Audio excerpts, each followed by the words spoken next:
श्री हरि विष्णु के चरण कमल से निकली विष्णुपदी महादेव की जटाओं से होते हुए गौमुख से गंगा सागर की यात्रा करने वाली भारत की सबसे महत्वपूर्ण नदी पतित पावनी गंगा, जिसे मां के रूप में पूजा जाता है, जो धार्मिक परिप्रेक्ष्य में ही नहीं बल्कि सामाजिक, भौगोलिक, राजनीति के साथ साथ वैज्ञानिक महत्व भी रखती है। तो आज के इस वीडियो में हम आपको पृथ्वी को मिली इक्ष्वाकु के वंशज की ये देन मां भागीरथी के बारे में बताने जा रहे हैं। वीडियो पसंद आए तो लाइक और शेयर जरूर करें और गंगा के बारे में सब कुछ जानने के लिए पूरा वीडियो अंत तक जरूर देखें। गंगा उत्तराखंड के गढ़वाल में हिमालय के गौमुख पर गंगोत्री ग्लेशियर से निकलती है। गंगा के इस उद्गम स्थल की ऊंचाई 3140 मीटर है। गंगोत्री नाम का ये तीर्थ उत्तराखंड के 4 धामों में शामिल है।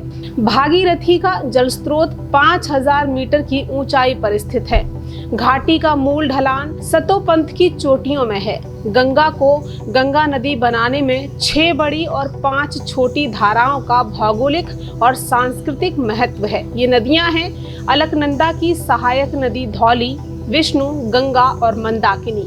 धौली गंगा ही अलकनंदा से विष्णु प्रयाग में मिलती है, जिसकी ऊंचाई 1372 किलोमीटर है। इसके बाद 2805 मीटर ऊंचे नंद प्रयाग में अलकनंदा का मंदाकिनी नदी से संगम होता है। फिर कर्ण प्रयाग में अलकनंदा का पिंडर नदी से मेल होता है।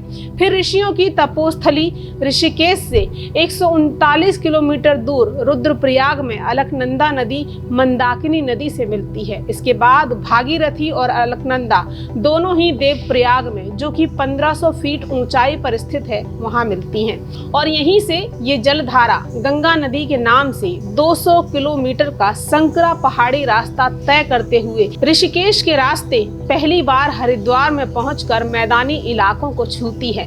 बात करें गंगा के पौराणिक महत्व की, तो माना जाता है कि गंगा श्री विष्णु के चरणों में रहती है।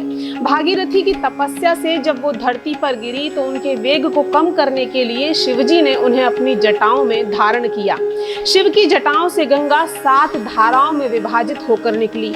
ये धाराएं कहलाई नलिनी, हलादिनी, पावनी, सीता, चक्षुष, सिंधु और भागीरथी। भागीरथी ही माँ गंगा हुई और हिंदू धर्म में गंगा को ही पाप नाशनी, मोक्षदायिनी माना जाता है।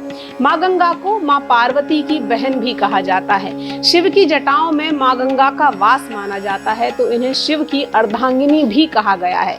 ज्येष्ठ शुक्ल की 10वीं तिथि को गंगा दशहरा मनाया जाता है। ऐसा माना जाता है कि इसी दिन धरती पर गंगा का अवतरण हुआ था। इसीलिए कहा जाता है कि इस दिन शिवालय में गंगा जल से शिवजी का अभिषेक करने पर भगवान शिव की कृपा भक्तों को प्राप्त होती है।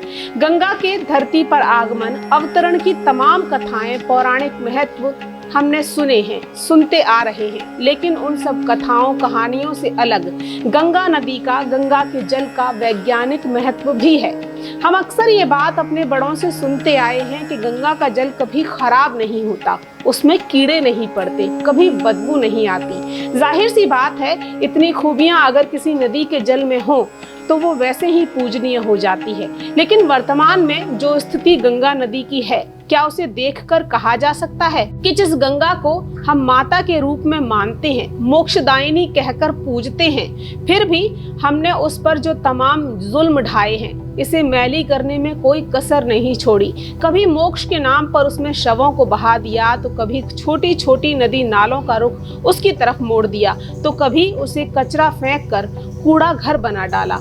और गंगा ये सब चुपचाप सहती रही। एक माँ की प्रवृत्ति की तरह हमारी तमाम भूलों को, नासमझियों को अनदेखा कर बदले में गंगा ने हमें जो दिया वो सब पाकर तो हम उसके कर्जदार हो चले हैं। इंसानी प्रवृत्ति, तौर तरीके उसके प्रति वक्त के साथ बहुत बदले हैं, लेकिन उसने खुद को कभी नहीं बदला, क्योंकि वो निर्मल जल गंगा है। गंगा माँ है, माँ समान पूजनीय है, जिसके गुणों से विज्ञान भी इनकार नहीं कर सका।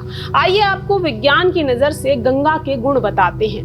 गंगा जल में वातावरण से ऑक्सीजन सोखने की क्षमता होती है। गंगा जल में प्रचुर मात्रा में गंधक भी पाया जाता है। यही वजह है कि गंगा जल को लंबे समय तक स्टोर करके रखा जा सकता है, वो कभी खराब नहीं होता।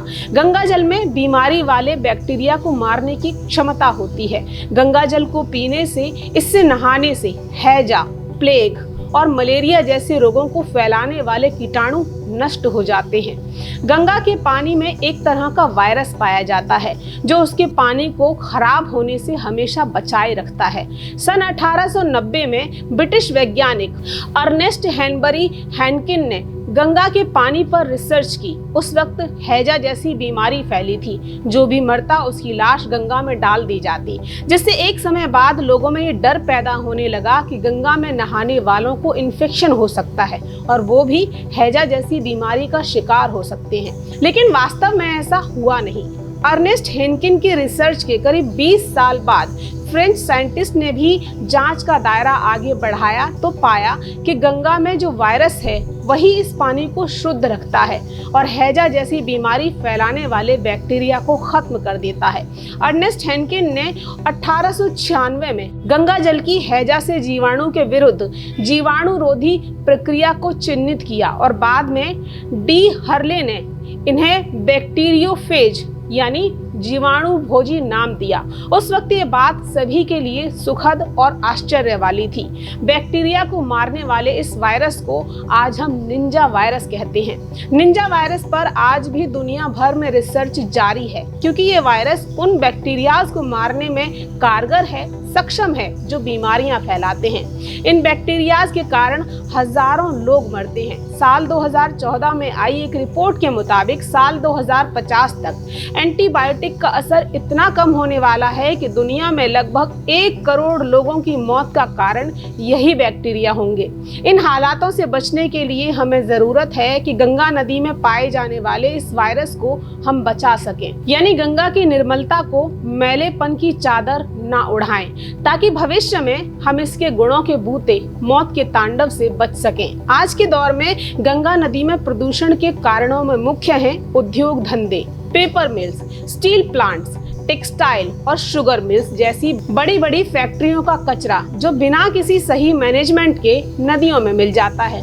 फिर कृषि, खेती के दौरान ज्यादा मात्रा में उर्वरक और कीटनाशक बारिश के पानी के साथ बहते हुए छोटी छोटी नदियों में आकर मिलते हैं। इसके बाद जल निकासी की सही व्यवस्था का न होना।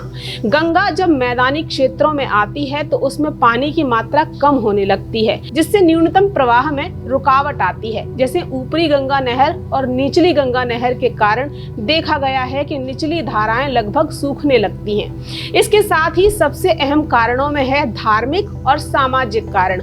गंगा नदी हमारे लिए सिर्फ एक नदी नहीं है, आस्था से भी जुड़ी है। यही कारण है कि नदी किनारों पर दाह संस्कार किया जाता है, उसमें शवों को बहा दिया जाता है और भी धार्मिक कार्य किए जाते हैं जो प्रदूषण को बढ़ाने का काम करते हैं। त्योहारों के दौरान गंगा में आस्था की डुबकी लगाई जाती है। उस दौरान स्वच्छता को लेकर बरती जाने वाली लापरवाही, ढूलमूल रवैया, हमारी आदतें पर्यावरण के लिए हानिकारक साबित होती हैं। ऐसी प्रथाएं पानी की गुणवत्ता पर प्रतिकूल प्रभाव डालती हैं। ऐसा नहीं है कि गंगा नदी को बचाने के लिए प्रयास नहीं हुए या हो नहीं रहे, सरकारी प्रयास भी जारी हैं। जैसे केंद्र सरकार द्वारा 2014 में नमामि गंगे योजना शुरू की गई ताकि गंगा नदी में जो प्रदूषण हो रहा है उसे रोका जा सके और गंगा को स्वच्छ किया जा सके। सार्वजनिक नीति, साल 2016 में सरकार ने national mission for clean Ganga को पर्यावरण संरक्षण अधिनियम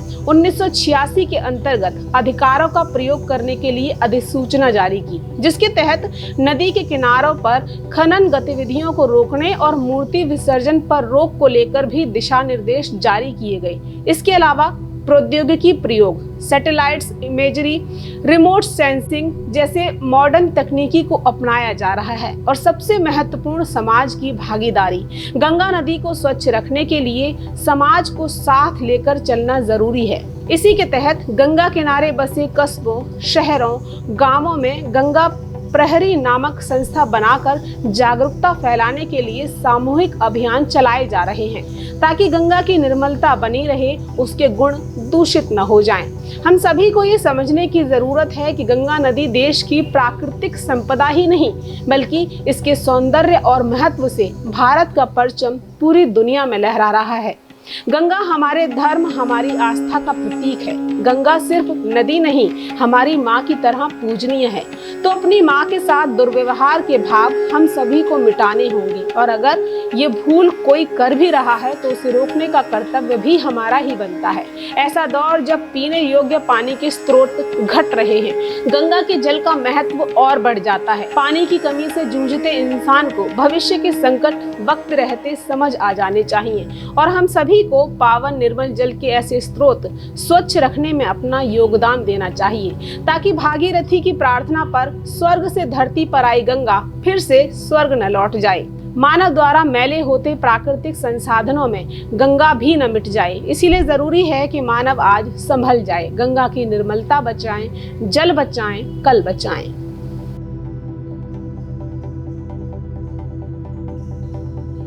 हमारे साथ जुड़े रहने के लिए देखते रहिए देश रोजाना का YouTube चैनल।